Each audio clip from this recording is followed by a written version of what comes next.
1978లో MLA అయ్యాను. 47 సంవత్సరాలైంది. ఇంకొక 3 సంవత్సరాలైతే 50 సంవత్సరాలు అవుతుంది. 5 దశాబ్దాలుగా నన్ను ఆదరించారంటే, అప్పుడు ఇప్పుడు అదే ప్రేమ చూపించారంటే నా జీవితం మీకు అంకితం తప్ప నాకు ఎలాంటి కోరికలే లేవని చెప్పి మరొకసారి విజ్ఞప్తి చేస్తున్నాను. ఈ రోజు మీరు చూసినప్పుడు 9 సార్లు ఎమ్మెల్యేగా గెలిపించారు, 4వసారి ముఖ్యమంత్రి చేశారు. ఉమ్మడి రాష్ట్రంలో 9 ఏళ్లు ముఖ్యమంత్రిగా ఉన్నాను. నవ్యాంధ్రలో 6వ సంవత్సరం ముఖ్యమంత్రిగా ఉన్నాను. 15 సంవత్సరాలు ముఖ్యమంత్రిగా ఉన్నాను. 15 సంవత్సరాలు ప్రతిపక్ష నేతగా ఉన్నాను. 30 ఏళ్లు పార్టీ అధ్యక్షుడిగా ఉన్నాను.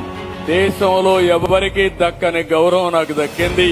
ఆ గౌరవం నాకు ఇచ్చింది ఈ రాష్ట్ర ప్రజానీకమేనని చెప్పి మరొకసారి తెలియజేస్తున్నాను.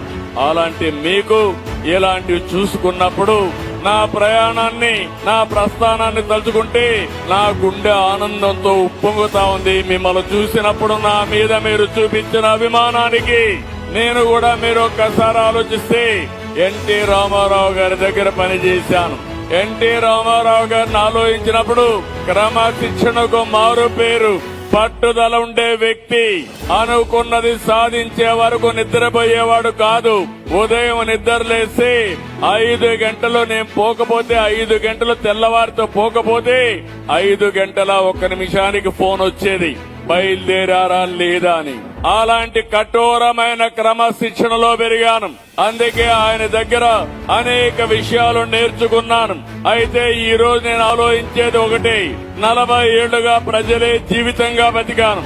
రాష్ట్రం బాగుండాలని ఆలోచించాను. ప్రజల జీవితాల్లో మార్పు రావాలని కోరుకున్నాను. మన బిడ్డల యువత భవిష్యత్తు బాగుండాలనేది నా ఆకాంక్ష అని చెప్పి కూడా నేను మీకు తెలియజేస్తున్నా.